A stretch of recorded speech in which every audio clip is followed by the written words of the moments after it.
சிறப்பு வாய்ந்த ஒரு மூலிகை இருக்குது. இது பேர் படை மிரட்டின்னு சொல்லுவாங்க. இயற்கையிலேயே இந்த இடத்துல வந்து கிடைக்குது. ரொம்ப அற்புதமான ஒரு வைப்ரேஷனத்தோடு ஒரு மூலிகை இது. பதவியினால பயந்துக்குவாங்க, ஒரு சில அதிகாரத்தினால பயந்துக்குவாங்க. ஆனா இந்த மூலிகை யாருட்டு இருக்குதோ, ஆதி சித்தர் டிவி நேயர்கள் அனைவருக்கும் வணக்கம். பெற்றோரையும் சித்தர்களையும் நேசிப்போம், இயற்கையை பாதுகாப்போம். நம்ம இன்னைக்கு பார்க்கக்கூடிய ஒரு தெய்வத்தினுடைய பெயர் வன ஈசன். ஒரு வனத்துக்குள்ளார இருக்கக்கூடிய ஒரு அற்புதமான தெய்வம் தான் வன ஈசன் சொல்லக்கூடியவர். இவருக்கு பிரதோஷ நாட்கள்ல வந்து நல்ல அபிஷேகங்கள் 16 வகையான அபிஷேகங்கள் செய்து மனமுருகி வேண்டிட்டு போனாங்கன்னா நிச்சயமாக எல்லா விதமான சிக்கல்களும் ஈஸியா தீர்ந்து போயிடுது. அதே சமயத்துல இருக்கக்கூடிய ஒவ்வொரு மூலிகைகளுமே மிகப்பெரிய வைப்ரேஷன் இருக்கக்கூடிய ஒரு மூலிகைகள் தான். அதுல ஒரு ரொம்ப சிறப்பு வாய்ந்த ஒரு மூலிகை இருக்குது. இது படை மிரட்டின்னு சொல்லுவாங்க.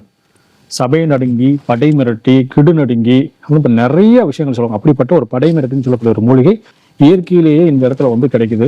ரொம்ப அற்புதமான ஒரு வைப்ரேஷனத்தோடு ஒரு மூலிகை இது.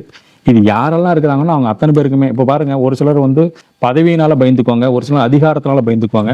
ஆனா இந்த மூலிகை யாருட்டு இருக்குதோ அவங்க ஆட்டோமேட்டிக்கா மற்றவங்களுக்கு வந்து ஒரு பயமுள்ள ஒரு நபராக தெரிவாங்க. ஸோ அப்படிப்பட்ட ஒரு அற்புதமான மூலிகை தான் படை மிரட்டி. ஸோ இந்த ஈஸ்வரனுடைய அருள்கராட்சத்தை சொல்லணும்னா ஒரு நாள் ஃபுல்லா சொன்னா கூட பத்தாது. ஏன்னா அவ்வளோ பெரிய அற்புதமான வனங்களுக்கு நடுவில் இருக்கிறார். அவ்வளோ சிறப்பு வாய்ந்த ஒரு ஈசன் இது. இவர் யாரெல்லாம் வந்து வழிபாடு செய்கிறாங்களோ நிச்சயமாக அவங்க வாழ்க்கையில் எல்லா விதமான வெற்றிகளும் நிச்சயமாக உருவாகும். நம்ம ஆதிசித்தா டிவியின் மூலமாக இந்த ஒரு விஷயத்தை வெளியில கொண்டு வரணும் அப்படின்றதுக்காக ரொம்ப நாளாக போராடி இன்னைக்கு தான் வாய்ப்பு கிடைச்சிருக்குது. வன ஈசனை மனதார வணங்குங்கள். ஈசன் நீங்கள் வணங்கிய உடனே உங்கள் வீட்டில் காட்சியளிப்பார். வாழ்த்துக்கள். வாழ்க வளமுடன். நன்றி.